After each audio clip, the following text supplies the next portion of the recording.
Hi there, Janet Fritz here for Galaxy Girl Creations. Welcome to my channel. Welcome to Scraptember and 30 Days of Sketches. Today's day 26, and our prompt was mixed metals. And I took that kind of to heart. So the entire layout is pretty much mixed metals on black. And so I started out with some papers from, I think these are either from Xcut or they are from Tonic Studios. There's a combination of the two. So I've got two different silvers and a gold. Actually, I think these are actually from Tonic because I think I got these except for the gold one. Anyway, they are metallic papers. Two of them are silver foiled. One is an iridescent, one is just plain old silver, and the other is gold. And so I really like how they come out. I end up using these embossing folders from Tim Holtz, and one is gears, one is diamond plate, and then the other one looks like, I'm not exactly sure what it's called, but it's like when all the metal is riveted together. And so that one that has that rainbow iridescent look to it is the one I'm referring to. And so those are those texture impression embossing folders that I ran it through. So basically what you do, they're like super thick and heavy duty. And so the detail is pretty bold when it shows up. So you cut your paper to size and you have to kind of spray it with a little bit of water. So in this case, because they're foiled on the top, I sprayed the back side. And then you shut it in the embossing folder and run it through without, you remove one of the plates. So you only need one plate when you run it through your Big Shot or whatever machine you're running it through. And so it gives that really detailed impression. And then I am using my Nuvo embellishment mousse. And so I've got the copper one that is kind of a goldish brown, and a silver. And so I'm just kind of rubbing those on. I'm just kind of dry brushing them onto the foiled papers, kind of to grunge them up a bit. I don't want them looking perfectly brand new. I want them looking kind of used. And originally I was going to use those photos that are off to the right of Noah doing like a little mini car wash for his ride along cars in his front yard. But I quickly decided they weren't really the right photos for this layout because they're really childlike because, of course, he's a child. And so they just didn't go well with it. And so I ended up printing off a couple of different photos of my son with this really large toolbox that we bought for him when he started his job at the mechanic shop a few years back. And so I wanted to go ahead and document that. And we're delivering it to his work.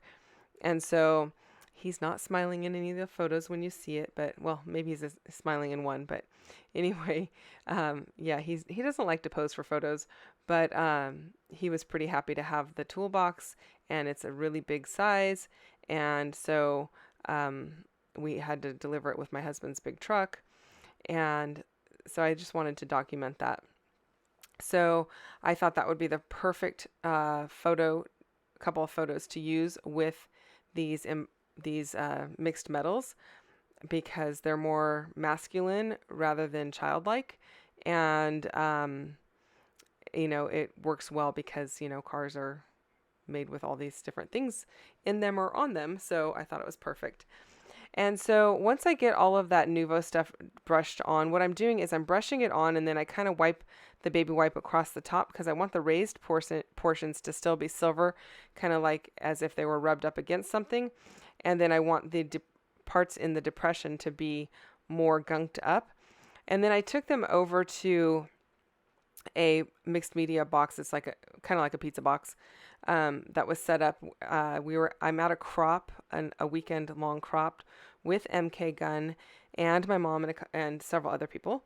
And so I was using the box that MK had set up, and I used her Altenew spray mist in gold and in black and silver, and I sprayed those on, and they didn't dry great, and I think that's partly because they're on this metallic surface, but I let them sit there for several hours, and they never really dried all the way. They kind of just they dried enough, but they were sticky. and you could like touch them and you would still pull up some of the ink, but it wouldn't like just smudge off. So what I did was I just rubbed another baby wipe over the top to pull up some of the parts that were still really wet. But the parts that were really dry stayed on there, so it kind of grunged them up even more. So I'm liking how it's looking. I did not measure, obviously, when I cut those papers in half. You saw me just take my scissors and whack them in half. I didn't measure. I didn't even bother to check if I was cutting them perfectly straight, but they come out looking fine. And I'm just layering them up with the 2 photos on top. And I'm really liking how that looks. Now in the sketch, there is a banner piece that brings the 2 sides together. And I'm not using a banner piece. I'm using those gears as kind of that same, with that same purpose in mind. So it's bringing the 2 sides together. So all of those wooden gears are from MK Gun, and she has had them in her shop at one point in time or another. And I really love them. They look great. I had run out, so she brought me some to the crop. And so I was really lucky to have them, and I thank her so much for that, because they really just make this layout look amazing. So I took my Bow Bunny glitter paste and I used one in a copper color. I don't think it's actually called copper. I think it might be called poppy. I'm not 100% sure. And then I used silver and black and I think gold. And so I had toyed with the idea of heat embossing, but I really liked using the glitter paste because I could kind of control exactly what part of this bunch of gears were getting which color, because I want this side to have all the different colors on it in that big piece, because all of those small ones I'm going to be doing in all different ones. So I wanted it to kind of like carry across. I didn't want like all gold on one side and then the rest a mix. I wanted kind of like a mix on both sides. And so I like how that's looking. And I'm just using a paintbrush that is kind of dry. I do end up putting my paintbrush in the water at one point because the texture paste or the glitter paste was like, it was getting so dry on my paintbrush it was hard to use. So I did end up getting it wet at one point, but I don't go back into the water very often. So I'm just going to go ahead and do that. And while I do that, I'll remind you to check out everyone else who's playing along. We've got a whole list of people down below in my description box, and you can check out their videos. And hopefully they've got tons of inspiration for you. So I've been having a really good time playing along this month. I haven't been able to take the time to see as many videos as I would like. So I'm hoping I will get that time pretty soon. But I know that there's a lot of stuff out there because I do see it pop up in the Facebook groups, and I'm enjoying that. So hopefully I'll be able to take a little bit of time to actually watch more of the videos than I've already watched. So I hope that you take a little bit of time to do that as well.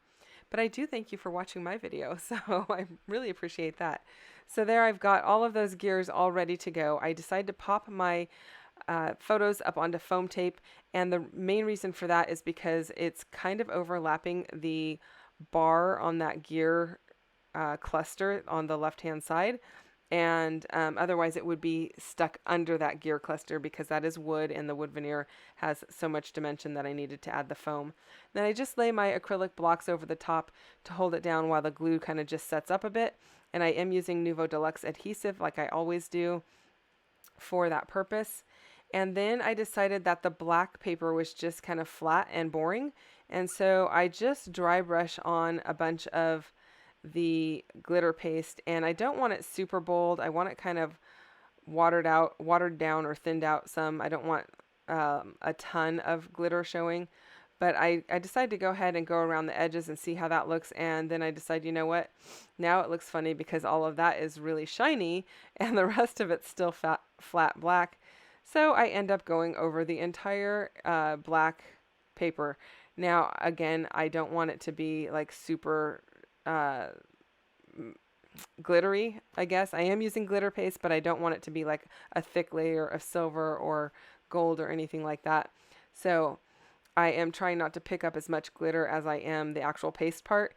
And so it does work well. It works good enough for me to like it. And so I am pretty happy with the way that it turned out in spite of kind of changing my plans midstream. And so I end up using quite a bit of the black glitter paste. It's called licorice, and it works great because it's on black paper, so it doesn't like bring out more of the color. Now there are the colored metallics around the outside as a kind of like a frame, but the inside is just the black. So I do like how it looks, and then I just thought, where the heck am I going to write on this thing? Because now I've got all this glitter paste all over.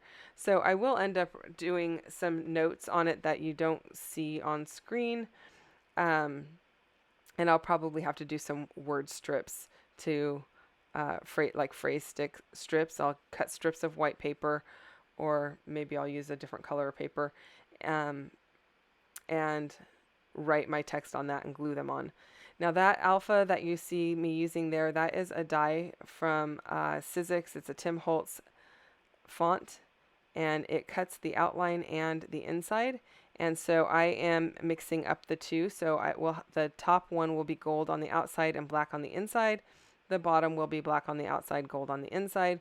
The inside letters are going to be popped up onto some foam tape. I can't pop the outside up because those really narrow lines or outlines would not allow for that. So I decided to pop the inside up onto foam tape, and to do that I just adhered some black paper to, or the gold paper depending on which case you're looking at. I adhered it to some black foam tape, and then I ran the die through my Sizzix Sidekick. And actually I didn't use a Sizzix Sidekick because I'm not at home. I borrowed MK's Altenew mini die cut machine. I don't know what it's called, but it's from Altenew, I believe. And so I got that done, and then I remembered, I have to do the insides, and those have to be recessed. And so then it was a little bit like playing that old Operation game. And I actually sat there and I told my mom and MK, I'm like, I feel like I'm playing a game of Operation. I'm trying not to move the outside of the O or touch it because it's still wet and it wiggles around a little, but I'm trying to get the inside in the right spot. And so, yeah, it took a little bit of extra effort, but it was definitely well worth the effort. I like the way that the title looks on this, and it's a really interesting font. It's the first time I've used it, even though I've had it in my stash for quite some time, and it makes me happy. And then I had this heart that you see there at the bottom of the screen. I'm going to add some glue dots to that. It has gears on the top of it, and it looks like metal, but I believe it's kind of resin or something like that. And I got that from MK also. So thank you, MK, for making this layout so perfect for me, if you're watching. And then I just added a little bit of, I think it's Heidi Swap Gold Color Shine to the top. It's either that or it's the Altenew Gold one. Nope, it's the Heidi Swap. So a little gold color shine to finish it off, and I really like how it looks. I hope that you enjoyed this video today. If you have questions or comments, you can leave them down below. I will get back to you as quickly as I can. And don't forget to head over and check out everyone else who is playing along and leave them a bit of love. Thank you so much for watching and for actually choosing my channel today. I know there's a ton of stuff going on out there for you guys, and I am blessed that you chose me. Thanks. I will see you guys again tomorrow. Bye.